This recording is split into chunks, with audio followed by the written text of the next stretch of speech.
That maintenance minder on your dash is not protecting your engine.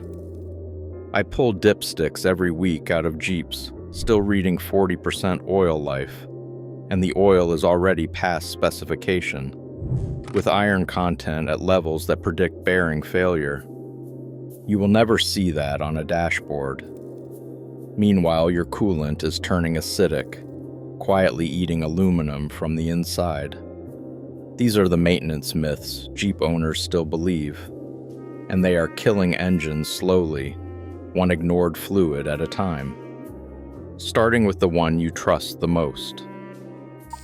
Relying on the maintenance minder to judge oil life is a gamble. In the shop, it's routine. Wranglers, Grand Cherokees, even the Turbo 4s roll in showing 40 or 50% oil life left. But the oil draining out is black, watery, and full of metal. The minder runs on an algorithm, guessing based on average oil temperature, load, and miles. It can't see what's actually happening inside the engine, especially when towing, crawling over rocks, or idling in summer traffic. The real problem starts with heat. The 3.6 Pentastar cylinder heads run hot, cooking oil faster than any sensor can track. The oil pan sensor only measures the average, missing the real hot spots around bearings and cam journals. So the dash might say you're fine, but lab tests tell a different story. Viscosity drops below spec by 6,000 or 7,000 miles under hard use. Oil analysis doesn't lie. Iron content over 60 parts per million means bearings are wearing, even as the minder claims you're safe for another 2,000 miles. That's the kind of hidden damage that leads to rod knock and catastrophic failure. No minder will ever warn about that. Synthetic oil does outlast conventional, but not by as much as people think. Even the best full synthetic 5W30 can't survive 6 months of towing or trail work without breaking down. I've seen synthetic oil drop from 13.5 to 11.5 centistokes in under 5,000 miles, when a Jeep has been hauling a trailer in 100-degree heat. When viscosity drops, the oil film thins, metal starts rubbing metal, and iron spikes on the lab report. Soon after, the engine ticks or knocks. A rebuild runs $3,200 to $5,000, depending on how far things have gone. Fuel dilution is another silent killer, especially in the 2.0 turbo and 2.4 Tiger Shark engines. Short trips and cold starts let raw fuel slip past the rings, thinning the oil by 20% or more. The minder can't detect it.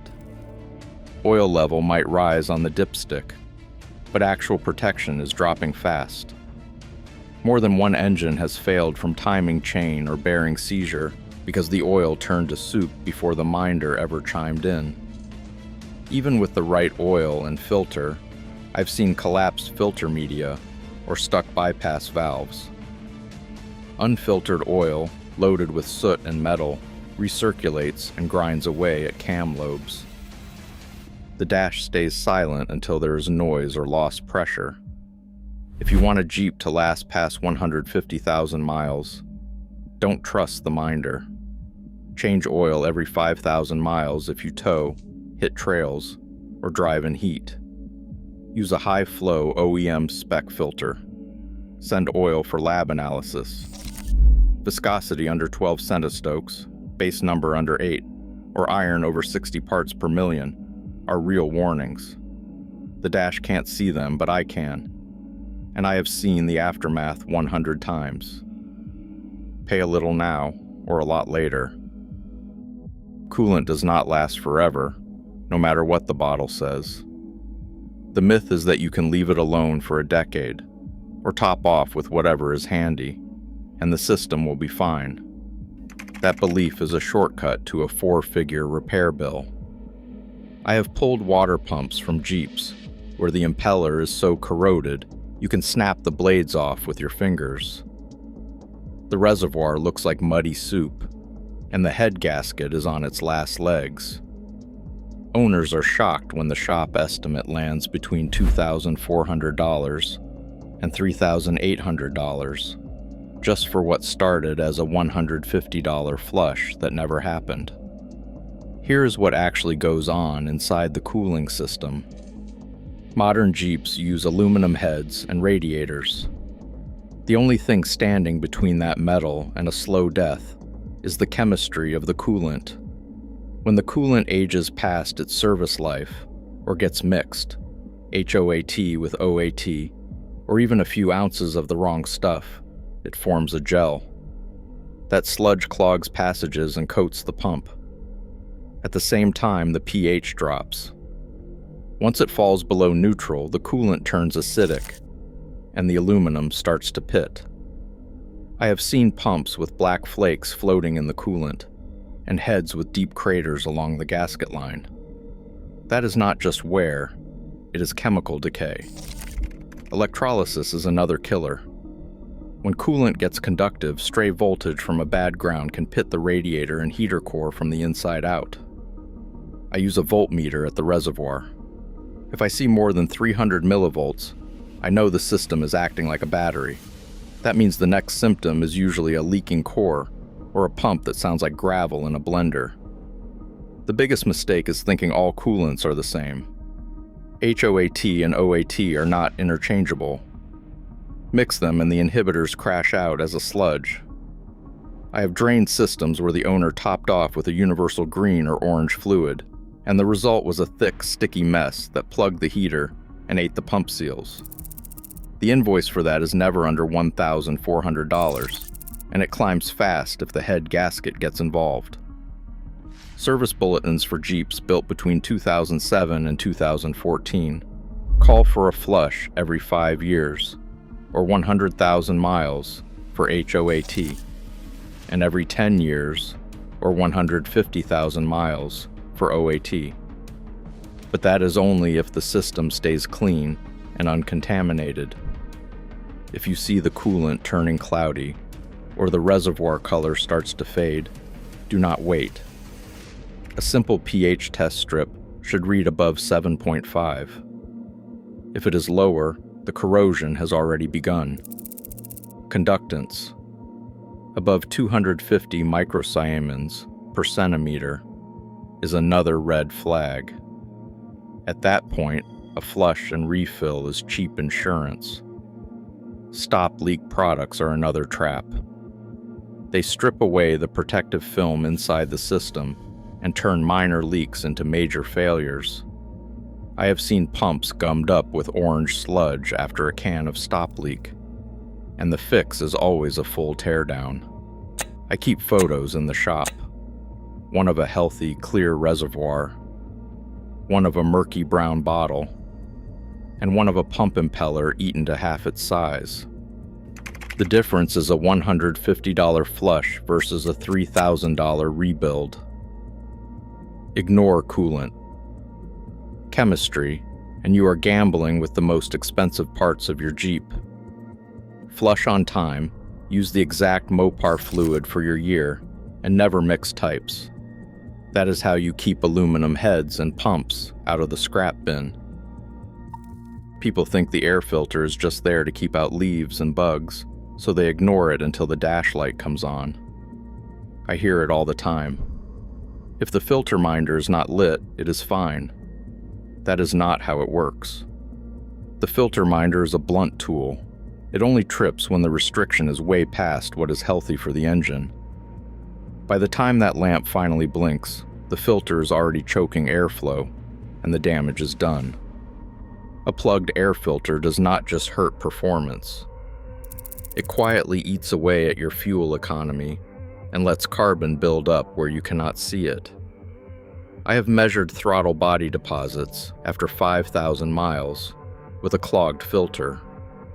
The carbon layer increased by 0.4% in thickness, and fuel consumption increased by nearly 1%. That might sound small, but over a year, that is dozens of gallons wasted, and a throttle body that is starting to stick.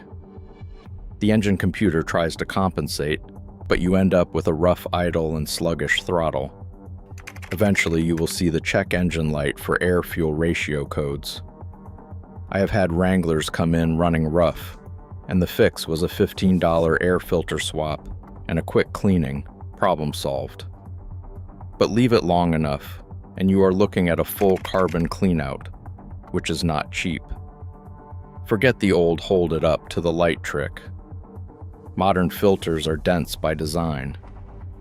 You will barely see daylight through a new one. The only real test is flow restriction, and unless you have a manometer in your garage, you are guessing. The service schedule says from 15,000 to 20,000 miles, but if you are off-road, in dust, or driving stop and go in the city, you will want to check it every oil change. I have seen filters black as coal after one trip through a dusty trail. Here's the reality. Swapping the filter takes less than a minute. No tools, no mess. Pop the clips, drop in a new one, close the box. For $15 and 30 seconds, you get better mileage, smoother throttle, and you keep carbon out of the intake. I have had owners come in shocked that their fuel economy jumped back up after a filter change. It is not magic. It is air flow. Ignore it, and you are paying extra at the pump and setting up bigger problems down the road. Do not wait for the dash light. Change the filter on time, and your engine will thank you every mile. A lot of Jeep owners think spark plugs are cheap and can be ignored until the engine starts running rough. That belief costs more than people realize. I cannot count how many times I have pulled a set of plugs from a Wrangler or Grand Cherokee and found the gap stretched out to nearly 0.050 inches. The factory spec is 0.040 inches, give or take a couple thousandths. That is not just a number to ignore. When the gap widens, the ignition coil has to work overtime to jump that extra distance. Every time you hit the key, the coil is straining to throw a hotter spark across a gap it was not designed for. Over months and miles, that extra workload cooks the coil from the inside out. Here's what happens. The coil's insulation starts to break down. The windings overheat. Eventually, you get a misfire, usually a P0301 through P306 code, depending on which cylinder goes first. Sometimes the check engine light blinks, sometimes it just stays on. Either way, the engine starts to stumble at idle and may lose power on the highway. If you keep driving, the raw fuel from that dead cylinder heads straight into the catalytic converter, which is not cheap to replace either. The part that really stings is the repair bill. Spark plugs, for most Jeeps, cost between $4 and $8 each.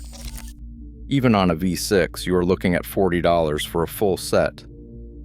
But a single ignition coil, OEM, or quality aftermarket, runs anywhere from $180 to $300. Most shops charge half an hour to swap it, so you are easily into the $220 to $350 range, just to fix what a $5 plug could have prevented. And it is never just one coil. Once one goes, the others are not far behind, especially if the plugs are all overdue.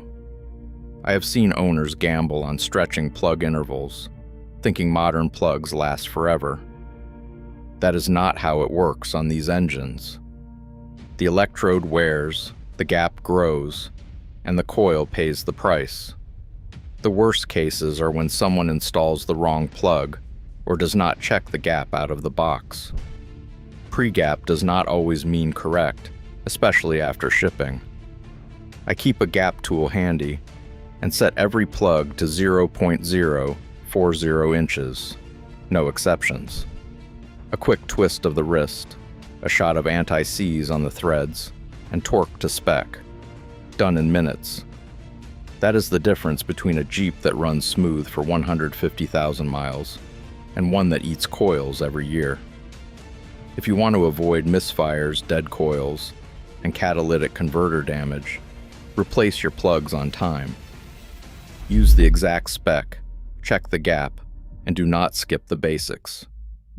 I have watched too many owners spend $600 on coils when a $40 set of plugs would have kept the whole system healthy. It is the cheapest insurance you will ever buy for your ignition system.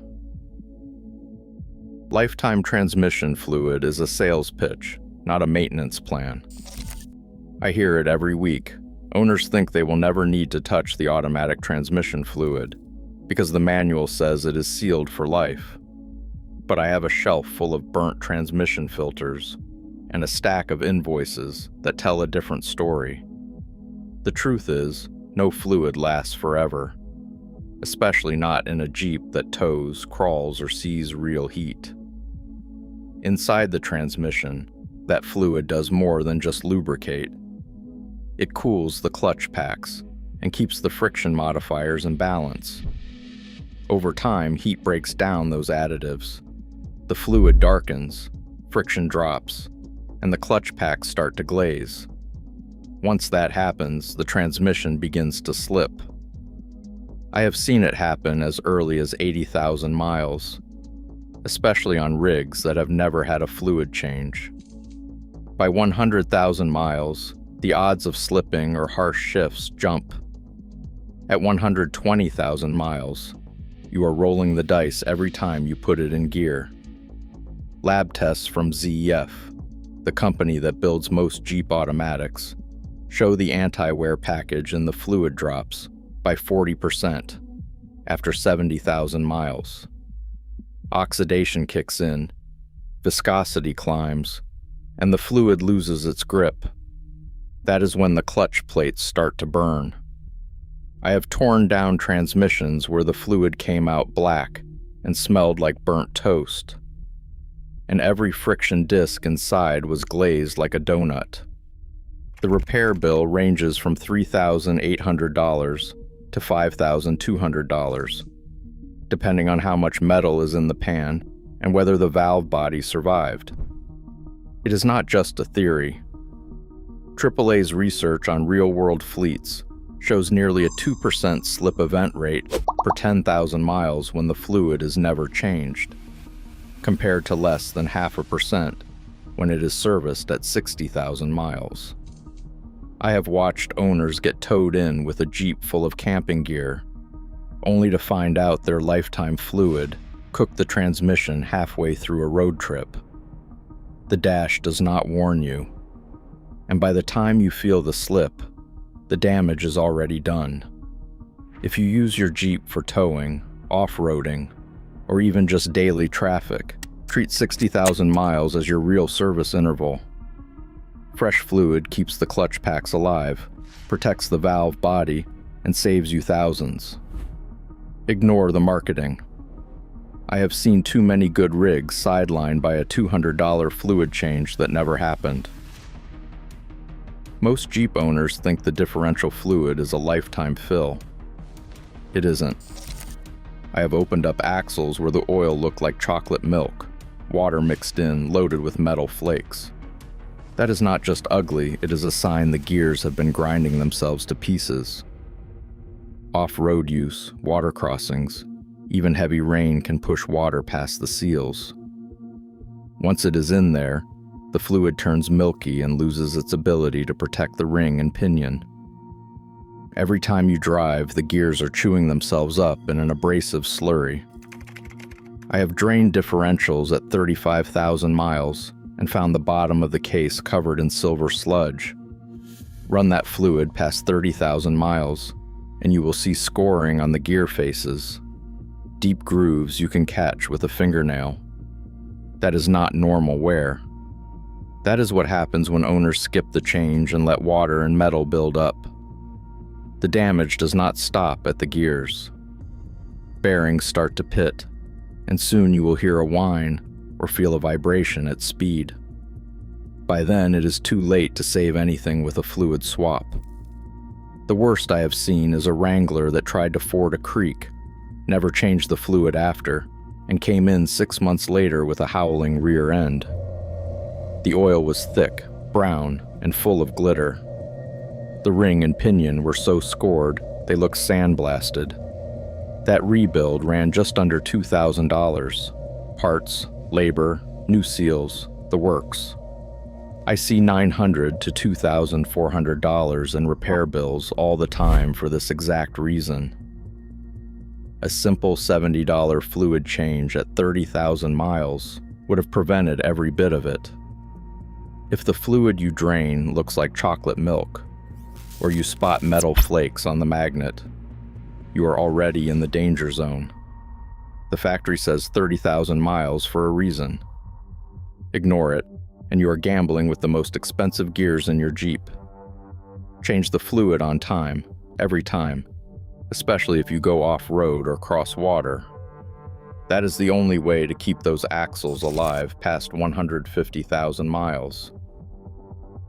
Every week, I see Jeeps with wrecked engines and drivetrains because owners trusted myths instead of real maintenance.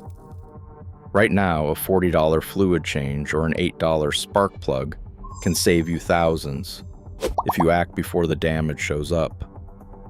Modern tech does not make metal immune to wear. Your Jeep's longevity is still in your hands, not the dashboard. Take care of it, and it will take care of you.